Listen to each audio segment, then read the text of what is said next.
Kashmir premiere league, खेलो आजादी से। Hello viewers, मैं हूं आपकी होस्ट जारिया खान और आप देख रहे हैं खेलो आज़ादी से। इस शो में हम बात करेंगे आज़ाद कश्मीर में होने वाले उस मेगा इवेंट के बारे में जिसका नाम है KPL यानी कश्मीर प्रीमियर लीग। लेकिन इसके साथ साथ हमारे इस शो की जीनत बनेंगे वो ख़ास मेहमान जिनको ये एजाज़ हासिल है कि ना तो उनसे पहले किसी ने ये ऐसा रिकॉर्ड बनाया और ना ही उनके बाद कोई खेल की दुनिया में ऐसा रिकॉर्ड बना सका। तो जी हाँ नाज़रीन, हमारे साथ मौजूद हैं none other than the greatest ever squash player mister Jahangir Khan. Welcome to the show. कैसे हैं आप? अल्लाह का शुक्र है, अल्हम्दुलिल्लाह ठीक ठाक गुजर रही है। अच्छा, तो सर ये बताइए कि जैसा कि आजकल तो बच्चे वीडियो गेम्स, मोबाइल गेम्स और प्ले स्टेशंस वगैरह खेलते हैं, तो जिस लेजेंडरी जहांगीर खान को हम सब जानते हैं, ऑब्वियसली आपके बचपन में तो ये सब चीज़ें नहीं थी, तो आप किस टाइप की गेम्स को खेलते थे, पसंद करते थे? देखिए, हमारे टाइम में जो एक इन्वायरमेंट था, मैं समझता हूँ कि वो बेहतर इन्वायरमेंट इसलिए था कि आपको एक फ़िज़िकल एक्टिविटीज़ में ज़्यादा इन्वॉल्व होते थे। इसमें चाहे आप जिस एरिया में भी रह रहे हो, चाहे वो हाई पोश एरिया हो, चाहे वो मिडिल क्लास, लोअर क्लास, मगर आपकी एक्टिविटी स्पोर्ट्स के हवाले से या दूसरी एक्टिविटीज़ वो इतनी क्लोज थी हर चीज़ में कि आप एक दूसरे के साथ इंटरेक्ट होते थे और उसमें आपको काफ़ी मौके मिलते थे अपने आप को मनवाने का भी और अपने आप को समझने का भी। तो आजकल जो ये मैं समझता हूँ कि ये जो आप एक महदूद रह के रह जाते हैं एक कमरे के अंदर, वो हेल्थ वाइज भी सही नहीं है और वो साइकोलॉजिकली आपको पता है कहाँ से कहाँ पर पहुँच जाता है। बिल्कुल सही बात। तो सर 15 साल की उम्र में तो आजकल बच्चे सिर्फ मैट्रिक ही कर पाते हैं, तो वर्ल्ड चैम्पियन कैसे बन गए आप? देखिए, इस चीज़ में मैं ये समझता हूँ कि हर चीज़ मुमकिन हो सकती है जब आपका एक विजन हाई हो, आपका एक एम हो और आपकी डिज़ायरनेस हो कि मैंने ये चीज़ करनी है। तो उसमें फिर आप एज को नहीं देखते, आप अपने काम को देखते कि आप कितना उसके अंदर इनपुट कर रहे हो। और अल्हम्दुलिल्लाह ये है कि मुझे ये अपॉर्चुनिटी यंग एज में मिली और अपने आप को मनवाने का, और जब एक रास्ता खुलता है करने के लिए तो जब आप मेहनत करते हैं तो अल्लाह ताला भी इसमें मदद करता है। और एज ऑफ 14-15 और वॉज ऑलरेडी मतलब वर्ल्ड लेवल पे आ ही गया था, तो एक अच्छी अपॉर्चुनिटी मिली मुझे उसके बाद के जो मैं अपना प्रोफेशनल कैरियर लेके चला हूँ, तो वो फिर मेरे लिए बहुत आसान भी हो गया था। मगर जो काम मैंने उस उम्र में किया, मेरे ख्याल से बहुत से बच्चे हैं जो है वो स्कूल कॉलेजेस में ही होते हैं और इतने बड़े काम भी नहीं करते। मगर ये कि जब आपका एक जहन बड़ा हो और आप बड़ी सोच के मालिक हों, रखते हों, तो आई थिंक बहुत सी चीज़ आसान हो जाती है। स्क्वॉश प्लेयर बनने से पहले आपने कभी ऐसा सोचा था कि दुनिया में इतना बड़ा नाम हो जाएगा आपका? देखिए, सोचा तो कभी नहीं होता है, कभी जब आप इस ड्रीम को लेके चलते हैं। मगर मेरी फैमिली बैकग्राउंड इसमें है ऑलरेडी, और मेरे फादर भी वर्ल्ड चैम्पियन रहे और फैमिली के जितने भी मेम्बरान जो भी जैसे चाचा वगैरह सब ने भी टॉप लेवल पे स्क्वॉश के लिए और वर्ल्ड चैम्पियन रहे। तो वो एक जहन में समझ आता था कि इस फील्ड में अगर जाऊँ तो काफ़ी बेहतरी हो सकती है। मगर जहाँ तक लेवल का ताल्लुक़ है, रिकॉर्ड बनाने का ताल्लुक़ है, वो आप स्टेप बाय स्टेप ये सारी चीज़ आप अचीव करते हैं तो आपको पता चलता है कि आप किस पानी में। मगर ये है कि मेहनत मेरी काफ़ी होती थी और मुझे ये नहीं मालूम था कि मैं 10 साल ब्रिटिश ओपन जीत जाऊँगा, 5 से 55 मैचेस लगातार के मैचेस के रिकॉर्ड बना लूँगा। ये सारी चीज़ें जो है वो स्टेप बाय स्टेप आती रही और मैं अपने काम से ये कि कभी कॉम्प्रोमाइज़ नहीं करता था। डिसिप्लिन के हवाले से मेरी जो हमेशा फोकस होती थी वो 100% होती। तो लाइफ में कभी ऐसा लम्हा आया कि जब आपने सोचा हो कि बस कर दो जहांगीर खान, अब किसी और को मौका दो आगे बढ़ने का? देखिए, एक टाइम आता है, सब प्लेयर्स को पता होता है कि उसने रिटायर भी होना होता है, और मेरी हमेशा ये ख्वाहिश थी कि जब भी मैं स्क्वॉश छोड़ूँ तो एक टॉप पोजीशन पे छोड़ूँ। और ये मेरी हमेशा मतलब उस वक्त खेल शुरू होने से पहले मैंने तय किया था कि जब भी मैंने रिटायरमेंट लेनी तो एट द पीक पे होना चाहिए। और मेरे ख्याल से मेरी एज 29 थी जब मैंने रिटायरमेंट अनाउंस की। तो उस वक्त ये कि जब मैं पलट के देखता हूँ कि मेरी जो दुआ थी माशाल्लाह, जो मैंने सोचा भी नहीं था, अल्लाह ताला ने मुझे उससे नवाजा था और सारे रिकॉर्ड बने थे और आज भी वो कायम हैं। जिस तरह कुछ रिकॉर्ड हैं जो 86 में बने थे, आज उसको 36 साल हो गए, आज भी कायम है। फिर इस तरह ब्रिटिश ओपन का रिकॉर्ड है। तो ये चीज़ें टाइम के साथ होती है, मगर प्लेयर ने रिटायर भी होना होता है, ये सब चीज़ें उसके हिसाब से। मगर ये है कि आपको सेटिस्फेक्शन होनी चाहिए कि आपने अपने कैरियर से क्या चीज़ निकाली। एग्जैक्टली, ये बहुत ज़बरदस्त बात की आपने। वैसे भी आप देखें कि आजकल कोई भी प्लेयर एक मैच भी अगर खेल ले तो उसके बाद वो ज़मीन पे पैर नहीं रखता। जैसा कि सभी जानते हैं आप माशाल्लाह इतने बड़े प्लेयर हैं और इसके अलावा इतने बड़े अजीम इंसान हैं आप, तो ये सब कुछ किस देखिए तरह से? इसमें मैं ये समझता हूँ कि हम्बिलिटी इस बेटर ऑप्शन, और उसमें अच्छी ये चीज़ होती है कि जब आप कोई भी काम कर रहे होते हैं, ये तो अल्लाह ताला की तरफ से आपको नवाजा जाता है, और मैं ये समझता हूँ कि उसका कोई घमंड नहीं होना चाहिए, और अगर आप ये चीज़ें उसको बगैर लेके चलते हैं तो आपकी लाइफ भी इजी भी हो जाती है और ज़्यादा प्रेशर भी नहीं होता, और इससे ये कि आप इससे बेहतर काम कर सकते हैं।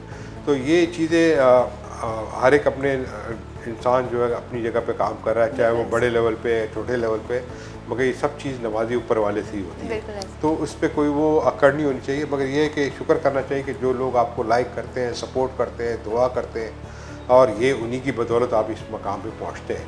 तो आई थिंक विद लाइफ ऐसी होनी चाहिए कि जैसे आपकी शुरू होती है उसी तरह आखिर में भी रहना। अब वक्त आता है हमारे शो के पहले सेगमेंट का। इसमें पूछे जाएंगे आपसे कुछ ऐसे सवालात, आपको उनका जवाब देना है बहुत जल्दी जल्दी। बिल्कुल उसी तरह जैसे कि आप बॉल को स्मैश करते हैं ना, मुझे सेकंडों का हिसाब होता है। बिल्कुल उसी तरह। So are you ready for that yes sir? Sure.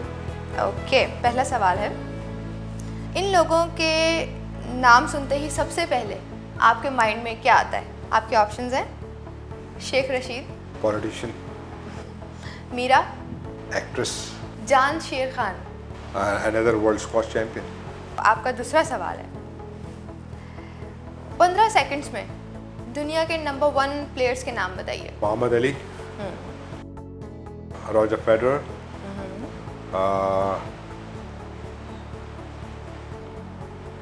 बेब्रिचेट। आपका फेवरेट वेन्यू कौन सा था? वेम्बले स्क्वॉश सेंटर, जहाँ पे मैं हमेशा मतलब अपने ब्रिटिश ओपन सारे मैंने वहीं जीते हैं, और मैं समझता हूँ कि आज भी अगर सारे में इन्वायरमेंट पे देखा जाए या जिस तरह आजकल के सेटअप है उस जैसा आज तक नहीं हुआ। कोई नहीं होगा। सही। अगर आप स्क्वॉश प्लेयर ना होते तो क्या होते? मे बी कुछ और चीज़ कर रहा होता, मगर आई थिंक मुझे ये बिलीव ज़रूर था कि डिटर्मिनेशन थी, एबिलिटीज़ काफ़ी अच्छी थी, I think I could have done anything. लेकिन आपके पास 3 ऑप्शंस हैं, राइट, उसमें से एक चूज़ करनी है आपने। पहली ऑप्शन है actor, okay, and second option is politician, and your third option is cricketer. I think cricket I would have done. कभी खाना बनाने की कोशिश की है आपने? बिल्कुल नहीं, बिल्कुल भी नहीं। खाने की हद तक है, बनाने की कोशिश नहीं की कभी। अच्छा, खाने की हद तक शौक है, बनाने का शौक नहीं है आपको। अगर कभी आपको डिनर की ऑफर हो ओके, तो आप किसकी ऑफर एक्सेप्ट करेंगे? शहबाज शरीफ, आसिफ अली जरदारी या फिरदौस आशिक अमान? आई थिंक इसमें ना की भी ऑप्शन है या नहीं? इसमें ना की ऑप्शन नहीं, आपको सिलेक्ट करनी पड़ेगी। Oh, not easy Yes. select really. I can say deny. मैं यही कोई कर एक सकता हूँ उसमें। कोई एक तो सिलेक्ट कर लेना। किसकी डिनर की ऑफर? Probably शहबाज शरीफ। शहबाज शरीफ। आप इमेजिन करें कि आप समंदर में जा रहे हैं और आपके पास 2 लाइफ जैकेट्स हैं, जिसमें से एक तो आपकी है और दूसरी आपने किसी को देनी है। तो आपके पास 3 ऑप्शंस हैं, शाहिद अफरीदी, फहद मुस्तफ़ा और राहत फ़तेह अली खान। शाहिद अफरीदी। कौन सी ऐसी चीज़ है जो आप हमेशा अपने पास रखना चाहेंगे, और अगर वो आपके पास ना हो तो आपको लगेगा कि कुछ अधूरा है? लाइफ के हिसाब से या चीज़ कैरी करने कोई के भी बाद? चीज़, यानी कि एनीथिंग। आजकल तो मोबाइल ही है जिसका आप सारी चीज़ पे डिपेंड करते हैं, मगर आई थिंक इसके अलावा कोई ऐसी चीज़ नहीं है कैसे? Carry like that. मगर अगर आप कुछ चीज़ लेने की बात कर रही हैं तो अलग बात, अगर लाइफ की बात कर रही हैं तो लाइफ में और भी चीज़ें हैं, जैसे ईमानदारी है, स्ट्रेट फॉरवर्ड है, फेथफुल है, ये चीज़ें होनी चाहिए। बिल्कुल बिल्कुल, इसके बगैर इंसान अधूरा है। सही। क्या कभी आपने ऐसा महसूस किया है कि ये खिलाड़ी मेरा रिकॉर्ड तोड़ सकता है? देखिए टैलेंटेड बहुत से आए हैं, मगर इट्स नॉट ईजी ईदर, क्योंकि अगर मैं उस पर्सपेक्शन से सोचूं जिस तरह मैंने रिकॉर्ड बनाने में इतना टाइम लगाया, इतनी मेहनत की, मगर वो चीज़ आजकल इन्वायरमेंट में नज़र नहीं आता। बिल्कुल। तो मगर रिकॉर्ड बनते हैं टूटने के लिए, यू नेवर नो। यानी आप कभी घबराए नहीं इस बात से? अच्छा, वैसे आप पे इल्ज़ाम है कि अगर आपको कहीं जाना हो तो आप वक्त से बहुत पहले ही पहुंच जाते हैं। टाइम का पंचुअल ऑलवेज। होना भी मेरी चाहिए। कोशिश होती है कि 5-10 मिनट पहले पहुंचूं। आपको 3 वर्ड्स में एक्सप्लेन करना है जहांगीर खान की पर्सनालिटी को। स्ट्रेट फॉरवर्ड, नॉट पॉलिसी वाला या इस तरह का आदमी नहीं हूँ, honest, that's all, faithful, I believe in that. चलते हैं हमारे सेगमेंट नंबर 2 की तरफ। इसमें सर मैं आपको 3 पिक्चर्स दिखाऊंगी, आपके माइंड में जो भी आ रहा है वो आपने बताना है, ठीक है? ठीक है। तो आपकी पहली पिक्चर है Mahira Khan. She is a good actress. No doubt. Jamshed Khan, he is been a very good world champion और हार्ड टू बीट। तीसरी ऑप्शन है जो कहते हैं क्रिकेट में जीनियस है और कैलकुलेटेड बंदा खेलने वाला, ही इज़ द वन। वैसे तो सभी जानते हैं कि आपकी लाइफ में कितनी सारी कामयाबियाँ आई हैं, लेकिन कभी ऐसा लगा है कि ये चीज़ रह गई है, ये भी हो जाती काश? देखिए, ज़िंदगी में कभी हर चीज़ मुकम्मल नहीं होती है। बहुत सी चीज़ें होती हैं आपकी अपनी लाइफ के हिसाब से कर लेते हैं, मगर ये है कि बहुत सी चीज़ें रह भी जाती हैं और आई थिंक कुछ चीज़ें ऐसी हैं कि जो दूसरों के लिए रह जाती है, मगर ये है कि जो चीज़ आपने हासिल की होती है वो आपकी तवक्को से भी ज़्यादा मिली होती है। तो I think there is nothing like that कि कोई रिग्रेट हो या कुछ हो, मगर ये है कि हमेशा ये कोशिश होती है कि अच्छा से अच्छा हो सके। केपीएल की हैपनिंग के बारे में आप क्या कहना चाहेंगे? ये बड़ी खुशाइंद बात है और मैं समझता हूँ कि कश्मीरियों का भी इसमें राइट्स है और जो एक्टिविटीज़, स्पोर्ट्स की एक्टिविटीज़ कश्मीर में होने जा रही है, मैं समझता हूँ कि इससे एक तो कश्मीर को लोगों को काफ़ी बूस्ट मिलेगा और इसकी अवेयरनेस दुनिया में जाएगी। और सबसे बात है कि जो एक्टिविटीज़ हर शहरों में होना चाहिए, कश्मीर को भी उसका एक पार्ट मिल रहा है और मुझे पूरी उम्मीद है कि इस इवेंट से आगे आने वाले बच्चे जो यहाँ से आ रहे हैं या जो भी टैलेंटेड बच्चे हैं उनको भी मौका मिलेगा। और सबसे बड़ी बात है कि इसकी प्रोजेक्शन पूरी दुनिया में होगी कि कश्मीर क्या है। तो मैं समझता हूँ कि ये बहुत अच्छा स्टेप लिया है और हम सबकी कोशिश होनी चाहिए कि इस इवेंट को बरकरार रहना चाहिए आगे भी, और मज़ीद और खेलों की भी इवेंट्स कराते रहना चाहिए ताकि वहाँ के जितने भी बच्चे हैं वो उसमें शामिल हो सकें। आखिर में क्या मैसेज देना चाहेंगे आप हमारे व्यूअर्स को? बस मैं ये कहूँगा कि जो भी अपनी जगह पे जो काम कर सकता है, मुल्क के लिए कर सकता है, ह्यूमैनिटी के लिए कर सकता है, अपनी कम्युनिटी के लिए कर सकता है, कोशिश करनी चाहिए कि अच्छा से अच्छा डिलीवर करे और जो जिस तरह कैपेसिटी में है उसको डिलीवर करे। और ये मैं समझता हूँ कि अगर आप सोचते हैं कि आपके अंदर एक नेशनलिज्म होती है, एक मुल्क के सोचने के बारे में होती है, तो मेरे ख्याल से जब आप अच्छा सोचते हैं तो मुल्क भी बेहतरी की तरफ जाता है और उसको फॉलोअर भी बहुत से बन जाते हैं और उसको फॉलो करते हैं। तो कोशिश होनी चाहिए कि मुल्क को बेहतर से बेहतर अंदाज में आगे लेके चलें। Okay viewers, that was all for today. इंशाल्लाह नेक्स्ट मिलेंगे हमारे एक नए एपिसोड में एक नए गेस्ट के साथ, करेंगे उनके साथ बहुत मज़े की बातें, खेलेंगे उनके साथ बहुत सारे गेम्स। जब तक के लिए रखिए अपना बहुत सारा ख्याल। खेलो आज़ादी से।